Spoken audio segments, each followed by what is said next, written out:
Yeah, kind of a response video to be serious, who has moved from vacuous rebuttal to vacuous ridicule. Yes, she made a poning video, I suppose, you know, and she's no facts. I'll point you to the link. It's kind of entertaining just because it's nothing. There's nothing there. I can't argue with any of it because it's all a big ad hominem attack, you know, based on nothing. So she implies I haven't read Charles Darwin, which is sort of irritating. But you don't have to have the big fat book, to be serious. You can buy them in paperback now, Take up less space that way. A little less pretentious too, maybe. Whatever. And she ridiculed National Geographic. I pulled one, randomly off the shelf, truly random. And it's got this nice little orangutangy on it. Nice little story about the orangutangis. And you learn all kinds of stuff in here, and then it has another story. Look at this beautiful Florida Panther picture. I mean, god damn, it's a nice picture. I mean, you see how too much light, but fucking kick-ass picture. Let's see if I can make that now. I just can't make it work. But anyway, beautiful painting. Anyway, but all kinds of stuff in here. Asian cultures, killing whales, fossils. Lots of fossil information in National Geographic. Very interesting stuff. Yeah, so go ahead. Ridicule National Geographic. It's a horrible source. Horrible source. Just full of nonsense.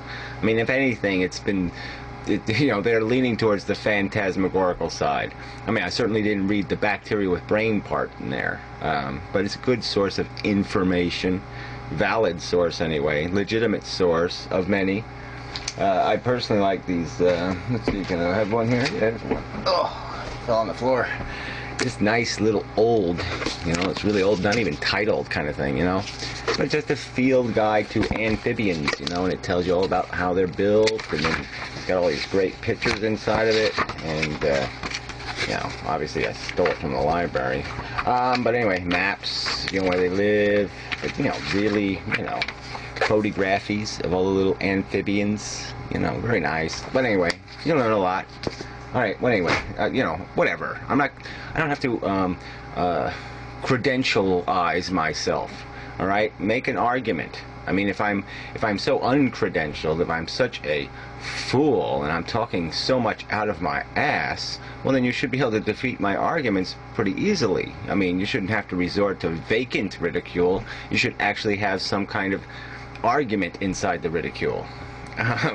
So anyway, let's go through her 3 big points where that it's just laughable to say that nature is guided by crude forces, and it's laughable to call human beings bacteria with brains, and it's laughable to say nature sucks. And that's the order you're supposed to put those in, by the way. You're not supposed to say them the other way around. See, that's doing the conclusion before the evidence part. Okay, the first one is the crude forces thing. I think everybody gets that.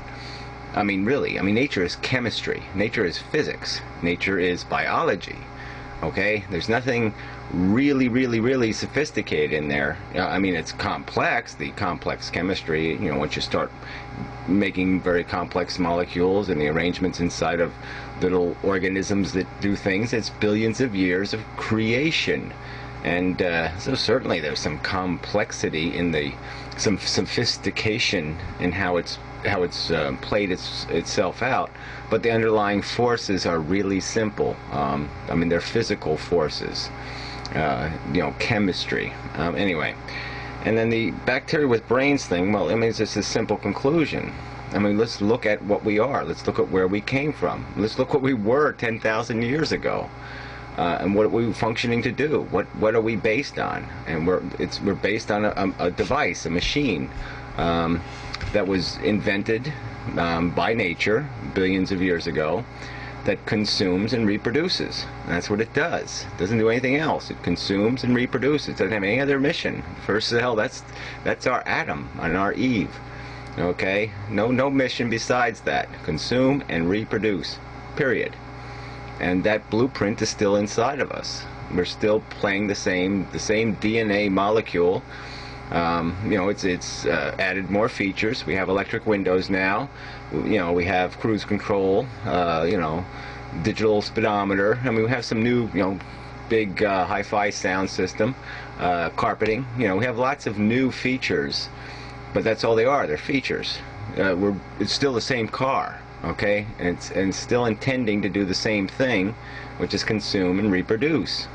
But now it has to satisfy a nervous system in that process. But that's the change, and that's why I say bacteria with brains. And we can choose to use the brains, let the bacteria own the brain, and just use the brain as a scheming tool, which we obviously have done for most of our history.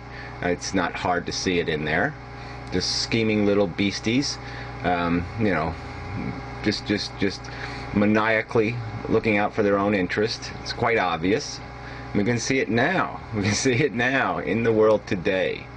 And you know, or else we can use the intelligence. We can let the intelligence own us, and let the intelligence tell us what the right things to do are, and give us a fair description of what we are and where we came from and what's possible, what we can get out of this. And so intelligence, I think, looking at the whole thing, would say nature sucks. It's not that complicated. It's a simple ethic. There's all this deprivation and need created, and then it satisfies a little tiny portion of it. And in the process of satisfying that little portion of it, it consumes in pretty malicious and harsh ways these other organisms. They're brutalized.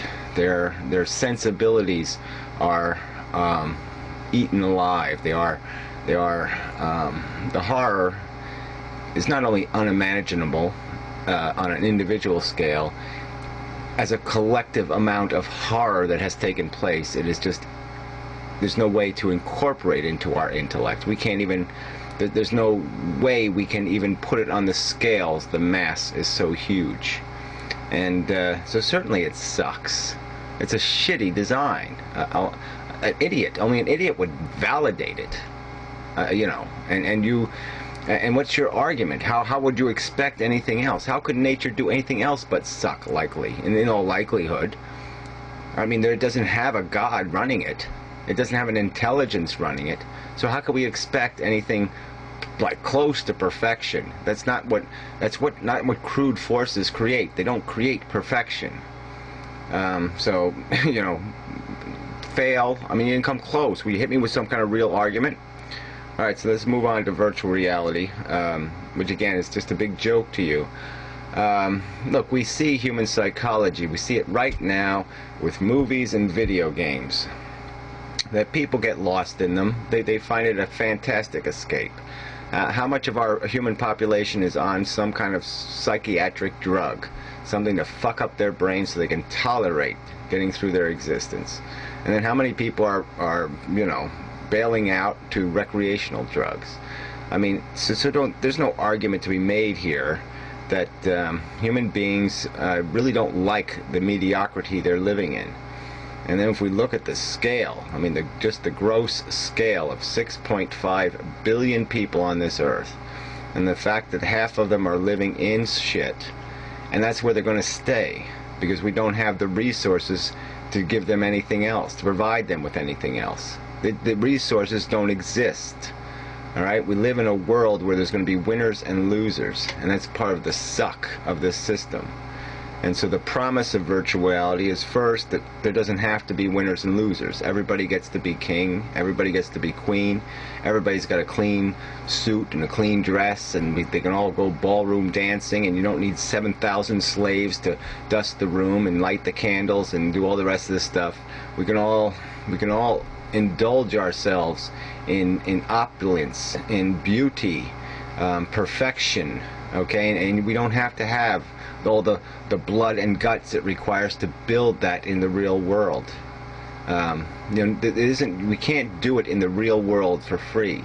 We can do it for free in virtual reality.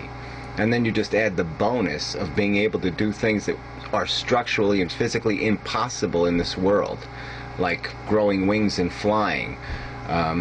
You know, I mean, there's, you know, anything that can be imagined can be lived. And so you can malign virtual reality as some sort of joke, but compared to the nature that you have sanctified, that you have deified for no reason whatsoever, but some, you know, stupid, I mean, imbecilic, moronic, childish affection, some kind of bullshit notion of Mother Nature that's been, you know, bludgeoned into your head. That's it. But you don't have any evidence of it. You don't have any evidence of any dignity in that mess. And it's just because you subjectively have an attachment to it that you're going to sit there and make a rational argument defending it. Well, go ahead and try. Make the rational argument. But you haven't come close so far. So anyway, this is, you know, whatever. I mean, like I said, just the two arguments stand on their own. So yeah, watch her video and say, okay, yeah, she made a great argument. She pointed out exactly why I'm wrong about something. It's just, yeah, just point your finger and laugh, and that's all you have to do. Point your finger and laugh at it, and that's all you have to do is make it. That's all. You don't need to make an argument. Just point your finger and sneer and laugh and snicker, and that's all.